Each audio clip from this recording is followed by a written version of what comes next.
Fêtes de fin d'année, j'adore ça parce que il y a toujours des bonnes nouvelles. C'est l'occasion de se rapprocher de son conjoint. C'est l'occasion que vous nous racontiez des belles histoires. Eh bien, il y en aura eu. Bonjour à tous les pirates et notre cher capitaine. En ces fêtes de Noël, je souhaite partager avec vous mon histoire, un véritable parcours de résilience et de transformation qui m'a permis de passer en phase 4 avec mon mari après une crise existentielle dévastatrice. Ben moi j'adore ça, hein, surtout quand vous m'envoyez la photo tête contre tête.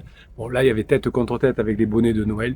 Une des choses que je regrette le plus dans mon métier, c'est de ne pas pouvoir vous montrer effectivement directement les photos. Ben, effectivement, ça reste privé et confidentiel.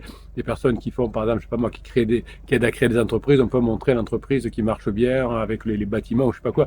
Nous, on est obligé hein, voilà, d'avoir les textes, la voix aussi parfois, hein, évidemment, dans les.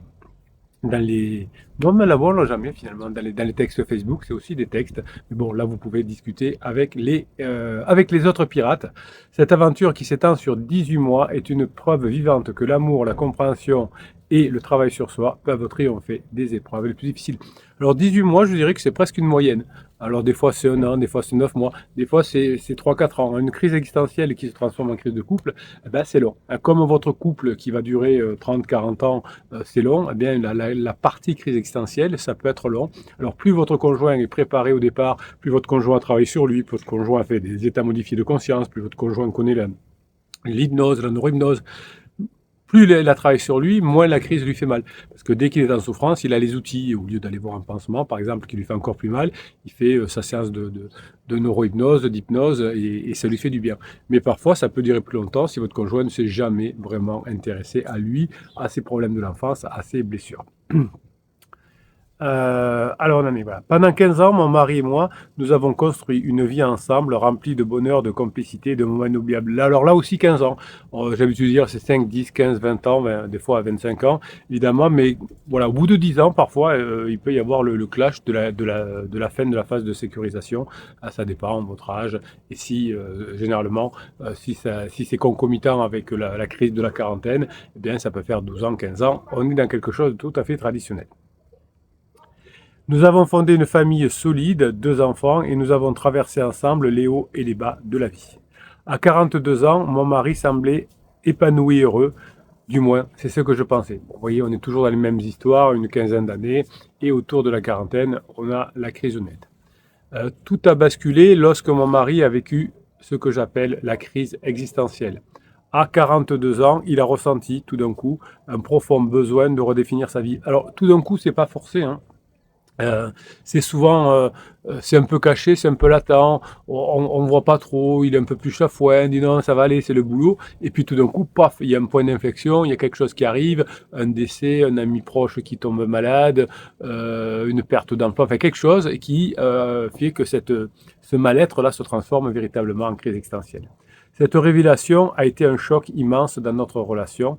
Il m'a annoncé qu'il souhaitait partir pour trouver un nouveau sens à sa vie, en évoquant une collègue de bureau de 14 ans de moins. Oui, ben c'est toujours les mêmes choses, hein. C'est le petit chou de l'homme à la quarantaine qui se sent vieillir.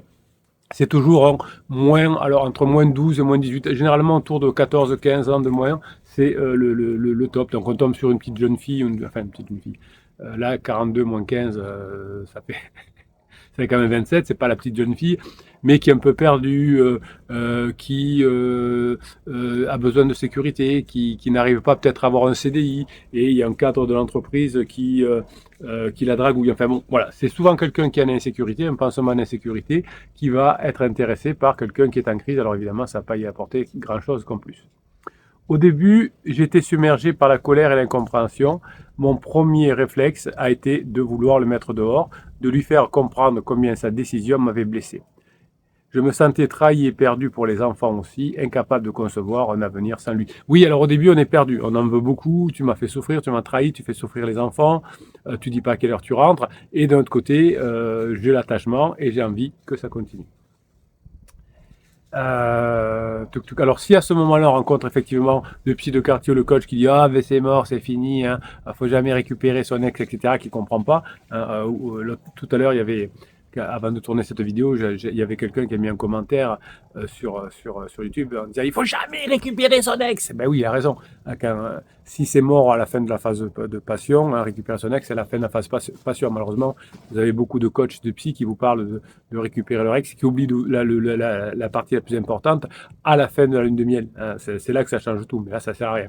Nous, on n'est pas dans le récupérer son ex, même si des fois je marque récupérer son ex parce que je sais que c'est un langage commun. Nous, on est dans passer la crise de couple, hein, c'est ce que je disais à cette personne. Vous avez raison de dire à la fin de la crise de la lune de miel, c'est mort. Hein. C'est-à-dire que si l'autre s'aperçoit que vous n'êtes pas comme il a imaginé, que c'était vraiment que quelque chose comment dirais-je, d'éphémère, qu'il a une lune de miel, c'est-à-dire qu'on n'avait pas le préfrontal branché, ça ne reviendra pas. Donc, c'est pas peine d'acheter des coachings quand on est en fin de lune de miel. En revanche, quand on a l'attachement, au bout de 10, 15, 20 ans, eh bien oui, là c'est norme, c'est la norme, c'est de retrouver, à condition de ne pas faire trop d'erreurs et de faire ce qu'il faut, de retrouver la phase 4, de trouver la phase 4.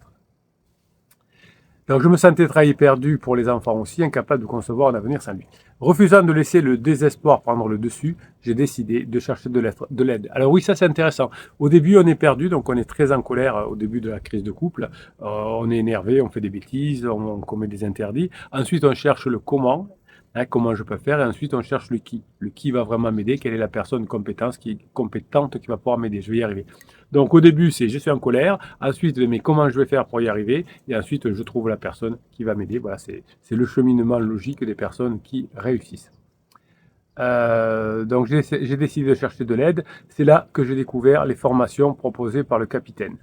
J'ai commencé par suivre la formation Comprendre la crise existentielle de mon conjoint, ce qui a profondément changé ma perception de la situation. Oui, ce que vous me dites souvent aussi, c'est que vous tombez souvent sur les vidéos comme ça, c'est vous cherchez une explication à la quarantaine et vous tombez sur les vidéos du capitaine sur la crise existentielle de la quarantaine et vous voyez que ça correspond point par point à ce que vit votre conjoint. Et là, vous dites waouh! Mais finalement, oui. Et puis on voit les témoignages de tous les pirates qui ont passé la crise et qui sont passés en phase 4 et l'on dit oui, moi aussi, je peux y arriver. Grâce à cette formation, j'ai pu évacuer ma colère et mes envies de vengeance en les substituant par le pardon. Oui, vous avez aussi une formation qui s'appelle Comment pardonner à son conjoint.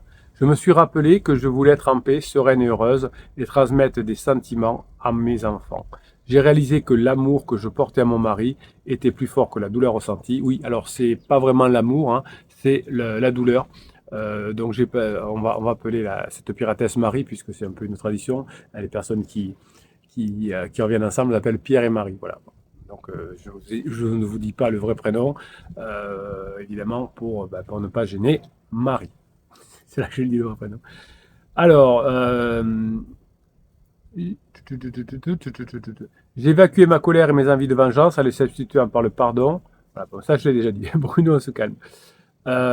Surtout me rappeler que j'aime cet homme, que je suis attaché à lui, je me concentre vraiment sur mon bien-être et ces sentiments négatifs ne me le permettent pas, donc hop, on évacue. Voilà, très bien. Donc effectivement, raison, hein, si on veut récupérer son conjoint, si on veut passer en phase 4, hein, si on veut passer la phase de crise de couple, eh bien il faut sortir du mal-être que l'on est, et ça se travaille. Vous savez que on est heureux non pas quand c'est trop facile ou quand c'est trop compliqué. Quand c'est trop facile, on s'ennuie. Quand c'est trop compliqué, on laisse tomber.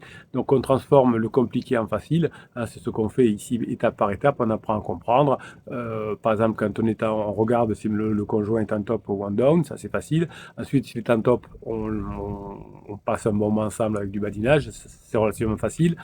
Sinon, on laisse tomber. Vous voyez, on coupe en tranches de saucisson un peu plus facile.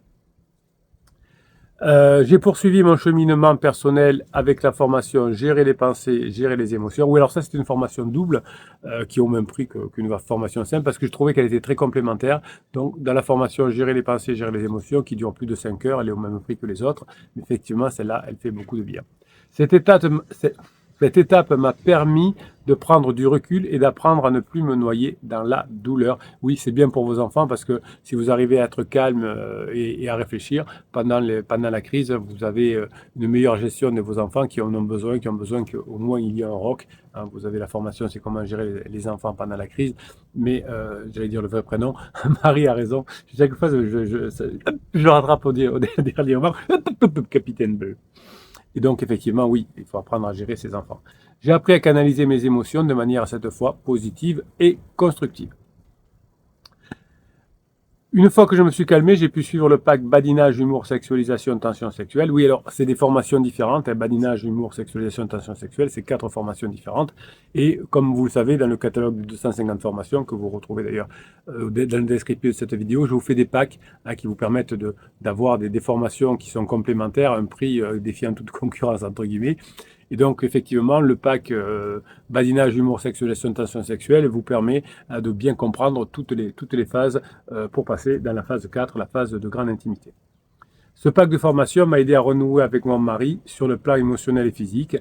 Effectivement, mon mari commençait à sortir de sa crise et comme j'ai réappris à communiquer de manière légère et complice, ça nous a permis de rétablir la tension sexuelle qui était longtemps absente. Oui, c'est vrai que pendant la phase de sécurisation, souvent vous nous dites aussi que vous êtes dans une phase où il n'y a pas trop de sexualité ni de tension sexuelle. Pendant ce temps, mon mari a vécu une double vie. Il a eu un enfant avec sa collègue et l'a quitté peu après. Ah oui, ça arrive souvent. Beaucoup. Je ne m'imaginais pas avant de faire ce métier en 1999 finalement qu'il y avait autant de personnes qui, pendant leur crise, avaient un enfant ailleurs. Alors, c'est vrai que dans toute l'histoire du théâtre ou des romans, on a toujours parlé, entre guillemets, du bâtard, j'ai horreur de ce mot-là, mais enfin voilà, de l'enfant qui était, qui n'avait pas à l'époque de papa ou de maman, oui, hein, mais qui était élevé par une personne qui n'était pas le père.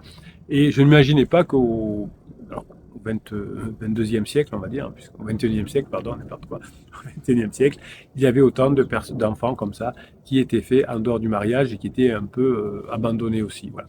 Et on trouve aussi des pirates qui récupèrent l'enfant de leur conjoint qui a été fait pendant la crise avec une autre personne. Et ça, je lève mon chapeau. Alors, je les aide beaucoup en coaching parce que c'est quelque chose qui me tient à cœur, d'accueillir souvent l'enfant d'un autre finalement et l'expansement entre guillemets, laissant souvent tomber l'enfant, en le voyant qu'une fois ou deux par an et encore, et envoyant un chèque quand il le fait. Donc pendant ce temps, mon mari vivait une double vie. Là. Il a eu un enfant avec sa collègue et l'a quitté peu après. Oui, et les hommes souvent effectivement font l'enfant parce qu'au début c'est la lune de miel, donc on croit qu'on va aimer, puis on sort la lune de miel, on s'aperçoit que c'est pas possible de vivre avec ce conjoint et puis que je suis très attaché à ma femme et donc je reviens, à moins que la femme l'ait mis dehors et fait beaucoup d'interdits, mais sinon je reviens dans mon couple. Malgré cela, j'ai quand même persisté dans mon travail sur moi-même selon les enseignements du capitaine avec patience et constante. Je savais que la reconquête nécessitait du temps et de la persévérance. Après 18 mois d'efforts, les premiers signes de retrouvailles ont vraiment commencé à faire leur apparition. Il m'appelait souvent pour prendre des nouvelles. Nous avons partagé un café, nous avons discuté calmement. Et puis un matin, il s'est blotti contre moi au lit. Oh, c'est bon ça. Donc vous voyez la personne était certainement partie d'après ce que je comprends. Il ne devait plus y avoir beaucoup de contacts, c'est souvent le cas. Ensuite, on se revoit, on boit un café, et puis on passe des nuits ensemble. Vous voyez que c'est pas bon, allez, c'est bon, je reviens, je prends une valise, j'arrive. Non, vous voyez que c'est toujours pas à pas. Hein. La séparation s'est faite pas à pas, les retrouvailles se font pas à pas. Donc un matin, il s'est blotti contre moi au lit, comme s'il cherchait réconfort et reconnexion. Ce geste simple, mais significatif pour moi, a marqué le début d'une nouvelle phase de notre relation. Tuc.